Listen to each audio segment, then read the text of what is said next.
it's Moreau. And it took me altogether way too long to realise that the reason I was hearing music from my phone was because I wasn't recording video on my phone, as I should have been.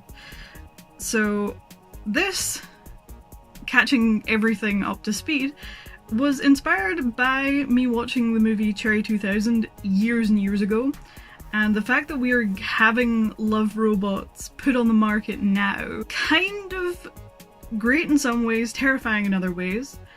And I know for a fact that some people are just terrible people, and if they are going to treat a woman like this, they're going to treat a robot exactly the same. And a lot of those robots are going to end up bashed and beaten and treated awfully. So if you have sentient robots and they're being treated awfully, I wanted to do something a little bit more poignant horror-wise than I normally do. Normally my horror is just, it's a corpse, that's it. Or it's a zombie, that's it. It's possessed, blah blah blah. Things that don't actually, I was gonna say don't exist in this world. Death exists, Moreau. Where is my mind today? But, more to the point, I wanted to do something that would be very evocative and poignant to a lot of people, including myself, from personal experiences or experiences of loved ones. So don't think that this is taken lightly, because it certainly isn't. But I want to do a sort of retro-futurist look at the experiences of our sentient robots. So for my base, I mixed some MAC white foundation with Krylon body paint in like a pearlescent, well it's a cream body paint in a pearlescent sort of white, and the silver that I used on the rest of my face in order to give it a sort of, you know, like Data from Star Trek, that unearthly glow. I'm gonna add some more, I'll probably add a highlighter over the top of it. Actually, just had a great idea. I will set it with Jeffree Star's Ice Cold. Yeah, you can really tell on my brow bone and the high points of my face exactly what I was going for. Data was the original king of highlights. Just saying. Put down a really, really pink base. It's a Dolly Pop from Sugar Pill. I added some purple in, I added a colour I have no idea the name of from Morphe, and one from Sugar Pill. It is Poison Plum, that's the one. I have 2AM and Poison Plum in pans next to each other, and I never remember which is which, so that's why that took me a little bit. I'm gonna do a double liner today. I'm using Jeffree Star's Berries on Ice to create the first one. Right, black liner now, and of course it's gonna be Illamasqua's black gel liner, which I have decimated already because I use it all the time. So we're gonna go straight at and back and create another line. There we go. I haven't done one of these in a long time. I remember I used to be absolutely ridiculous when it came to eyeliner. As in really bad.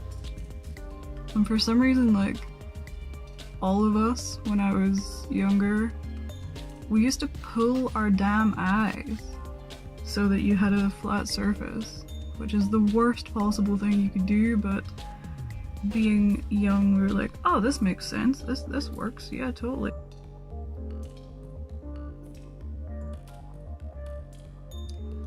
So that's the double wing, and it reminded me when I was doing it of back when the High School Musical, I was about to say High School Musical for some reason. High School Makeup Challenge is what I'm talking about. Back in like 2015, I remembered then, and did it at the time, that I used to wear my eyeliner as like a block, like a flat block for some reason when I was in early high school, so like 12, 13-ish. I would just take my eyeliner out and it looked like it was gonna go into a wing, but I didn't go into a wing, I just went into a flat, like, square. Which, if it was long and, you know, avant-garde, it would be really cool and I'd be way ahead of my time. Age, rather. And, you know, very new wave, but no, it was just a little flat block, and I don't know why I thought this was a great idea.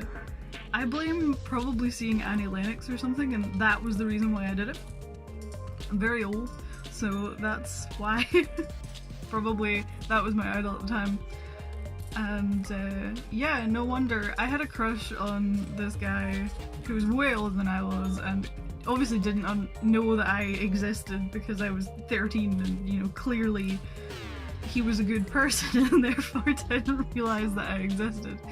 But I remember being so frustrated and trying so hard to get noticed. I mean, I looked as I do now.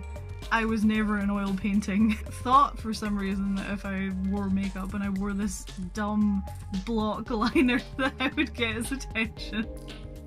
And I just have to laugh at oh my god, my past self. That is just ridiculous. Oh man. Embarrassing times. I wonder if he still exists. I don't know. I would presume so because I'm not that old, so therefore, but yeah, I'm really sorry to the dude that I was crushing on in high school that I acted a complete weirdo in order to get your attention. I hope you're doing well. So, yeah. Anyway, now that we've unearthed some of Maroa's embarrassing secrets, we're going to do my eyebrows.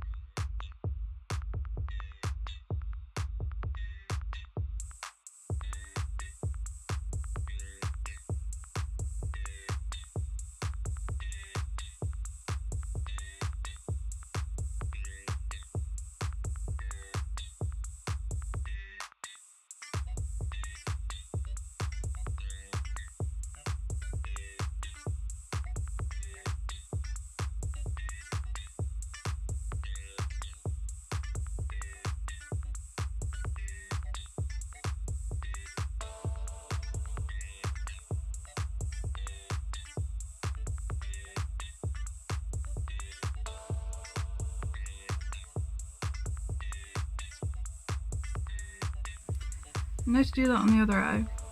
Wish me luck. Right, that's about as close to even as I'm ever gonna personally get, so I'm gonna leave it alone before I mess it up. I'm quite happy with them.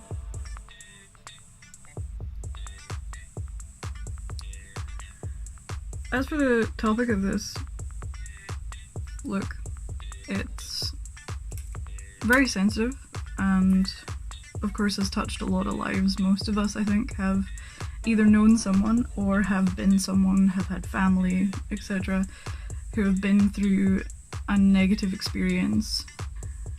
It's something that's touched my life, and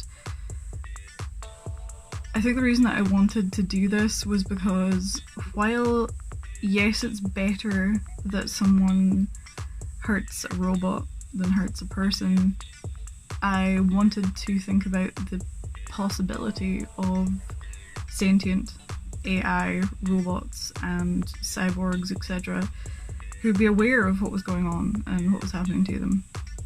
And that's a really bleak future in my mind.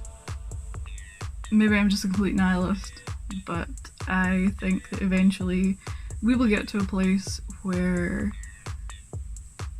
violent people will use robots, cyborgs, etc., androids, whatever you want to call them. I know those are two different things, but still. As a way to bypass the law in terms of their violence, and that to me is going to encourage it. And it's just worrying. It's a bleak future. I just wanted to sort of say that I am aware of the gravity, and it's not a subject I take lightly, but art is not meant to be taken lightly, and art is not meant to be easy to swallow. Art's not meant to be pretty all the time, and my art is certainly not pretty all the time. To most people, it's probably not even art, but to me, it's an artistic expression that I haven't had a chance to do for a very long time. And so it's something I'm very passionate about, and I enjoy greatly. So that's the reason why I wanted to create something touching on this subject, was because it's not pretty and it's not nice. So from here on out, unfortunately, it's going to be a lot less cheaty. I'm going to be creating the dainting and bruising, etc. If you're going through this kind of thing right now, in terms of domestic violence or bullying, harassment, abuse, etc., I urge you to speak to someone who can help if you have the chance. And if it's still too dangerous, then my prayers and my heart is with you, and I love you, and I've been there, and I'm sorry. So I'm still not 100% decided whether I want to make this part of my face human and that bruises like a human, or whether I want to make it robotic as well.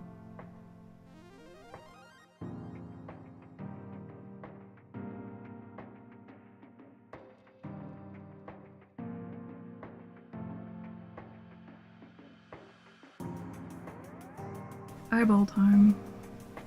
Because of course there's always something to do with eyeballs.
So my neck is painted too, although it's gone a little patchy there. But I'm gonna add a coin slot and a heart there. How objectified I think we've all felt in the past. Because I certainly have felt like a robot in the past. When people only valued me for what they could get from me, physically or emotionally, mentally, you feel pretty worthless. So my price is not going to be too high here. Just really drive home that point.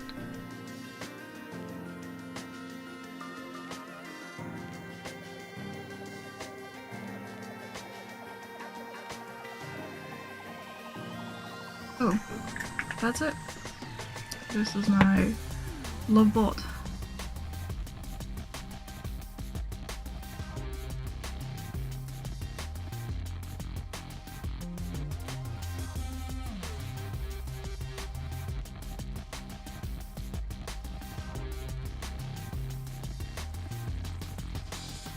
Very dark and sad, but I'm happy with it.